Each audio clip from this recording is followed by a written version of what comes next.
Sanguloro Channel mempersembahkan. Assalamualaikum warahmatullahi wabarakatuh. Oke, selamat jumpa lagi teman-teman dengan Sanguloro Channel. Oke, kali ini Sanguloro Channel akan mempersembahkan bowo lagi. Kemarin bowo, ini bowo lagi untuk campur sari ya gitu. Bowonya ini larasnya pelok barang. Nah, termasuk apa itu megatruh. Lagi mau tepatnya bowonya megatruh gitu.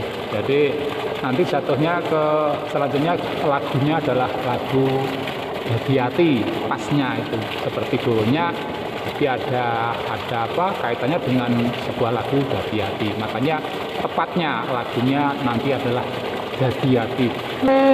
Sing kaya ngopo. Nah, itu yang pas. Tapi kalau memang sampean sudah jenuh di kemarin itu, sekarang ini itu lagi, besok jenuh ya diganti yang lain juga nggak apa-apa, yang penting belok daya ya, seperti kalulut, seperti rondo desa dan sebagainya, pokoknya belok daya bisa. Oke, tapi pasnya dengan hati-hati. Oke, seperti apa? Mari kita simak dulunya Mas Saksito. Hati-hati, jangan lupa pelok barang larasnya. Lagu mocopatnya adalah termasuk megatruh. Oke, mari kita simak sampai habis, jangan di skip, jangan lupa di subscribe. Terima kasih bosku, subscribe-nya, dan subscribe itu gratis, tidak bayar. Taonono windonono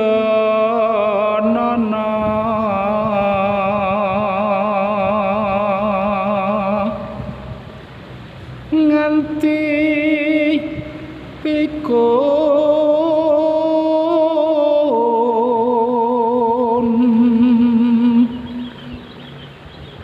mangsa dadak bisa lali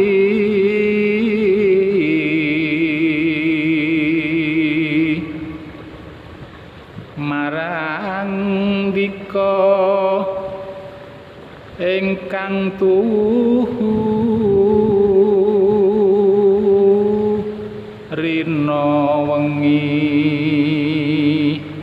dadi ati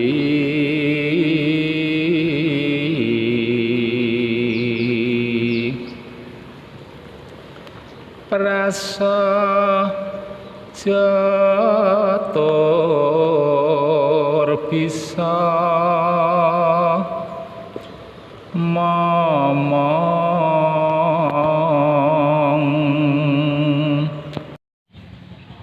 Oke, setelah bowo selesai, lalu lagunya hati-hati. Ini bukonya celuk dari penyanyinya, bukan dari kerawitannya atau dari campur sarinya. Ini golek sing kaya ngopo mung nyatane kelakon seprene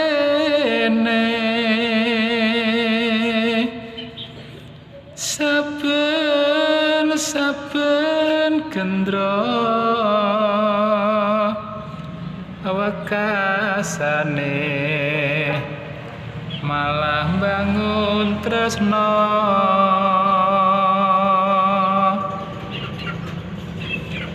tutu bondo tutu rupa mung atine dadi tetaline kuya perukon katya pepindane mimilan mintuna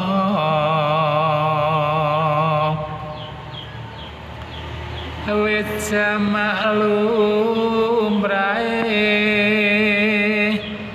yen wong urip coba lan godane gedhe supranggene orang datang tansah dadi gawe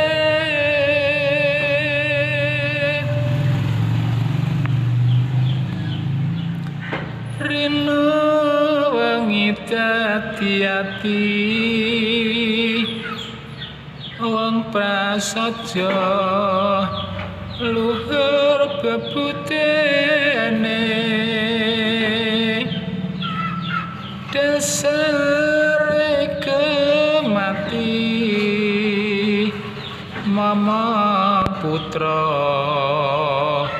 alus bebu dene.